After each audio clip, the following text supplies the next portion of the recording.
Assalamualaikum students, welcome to Iman Learning. Today's topic is about angiosperms. Previous lecture में हम लोगों ने discuss किया था जिम्नोस्पर्म्स के कैरेक्टर्स और उसका life cycle. Now we are discuss about the angiosperms and their characteristics. Angiosperms की अगर हम बात करें तो एंजियोस्पर्म्स डिफरेंट है जिम्नोस्पर्म्स से.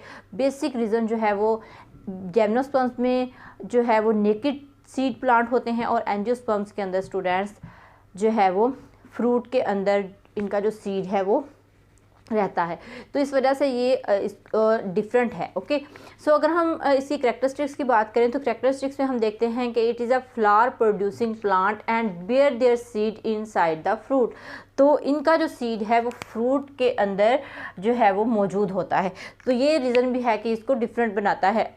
Okay, and most diverse group in kingdom Plantae. जितने भी हमारे पास प्लांट्स के ग्रुप हैं उनमें सबसे डाइवर्स ग्रुप जो आता है वो क्या है, वो किंगडम प्लांटी का जो है वो एंजियोस्पर्मी है. ओके, जिसमें हमारे पास बहुत ज़्यादा स्पीशीज़ जो है वो देखने को मिलती है. About 300,000 species are present in our world. Okay, and majority of all plants food we eat, जिसको हम बहुत सारे फूड जिनमें हम देखते हैं ग्रेन्स हैं, बीन्स हैं, फ्रूट्स और वेजिटेबल्स हैं जो कि हम अपनी रोज़मर्रा फूड में इसको जो है वो इनटेक करते हैं. ओके, और आल्सो डोमिनेंट ऑन अर्थ. अर्थ पे इसी वजह से डोमिनेंट है क्योंकि एक तो इसकी बहुत ज़्यादा स्पीशीज़ पाई जाती हैं, दूसरा ये हमारे लिए खाने के बहुत ज़्यादा इस्तेमाल में है.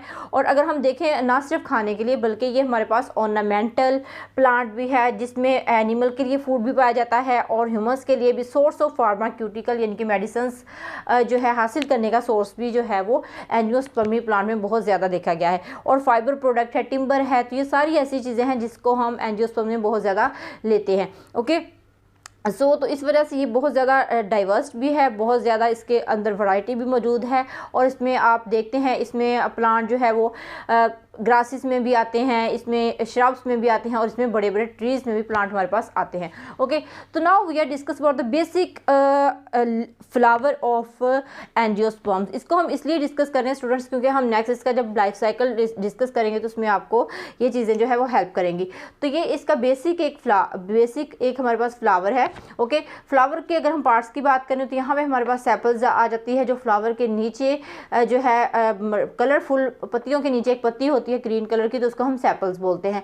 और इसी तरह हमारे पास जो कलरफुल पत्ती होती है उसको हम पेटल्स बोलते हैं. और इस पेटल के अंदर जो है वो दो चीज़ें बहुत इंपॉर्टेंट है. एक हमारे पास मेल पार्ट है और दूसरा हमारे पास फीमेल पार्ट है प्लांट का, क्योंकि रिप्रोडक्टिव पार्ट है फ्लावर प्लांट का.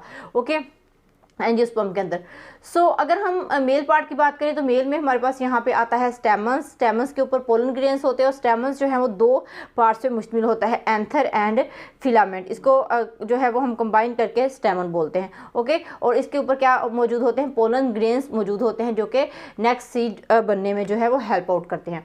ओके, अगर हम फीमेल पार्ट की बात करें तो ये मिड में जो आपको हिस्सा नज़र आ रहा है ये फीमेल पार्ट का होता है जिसको हम जो है वो कार्पल बोलते हैं. ओके, कार्पल 3 हिस्सों पे मुश्तमिल होता है जिसमें स्टिग्मा है, स्टाइल है एंड ओवरी है. ओके, तो यहाँ पे इसका जो ऊपर वाला हिस्सा है स्टूडेंट्स उसको हम स्टिग्मा बोलते हैं और जो इसकी यहाँ पे ये लंबी सी डंडी नुमा है स्ट्रक्चर है इसको हम स्टाइल बोलते हैं. ओके, और नीचे इसके ओवरी होती है जिसके अंदर जो है वो एग और ओव्यूल जो है वो प्रेजेंट रहता है. ओके, तो यहाँ पे इसकी ओवरी है. ओके, फूला हुआ हिस्सा जो इसका है ये ओवरी आता है और इसके अंदर क्या होता है, ओव्यूल होता है. ओके, तो ये था हमारे पास बेसिक फ्लावर की हमने यहाँ पे स्टडी की है थोड़ी सी. तो आपको इंशाल्लाह ये इसके लाइफ साइकिल में ज़रूर जो है हेल्प फ्राहम करेगी. ये था आज का हमारा लेक्चर. होप आप लोगों ने अंडरस्टैंड किया होगा. नेक्स्ट मिलेंगे नेक्स्ट लेक्चर के साथ. तब तक के लिए अल्लाह हाफिज़.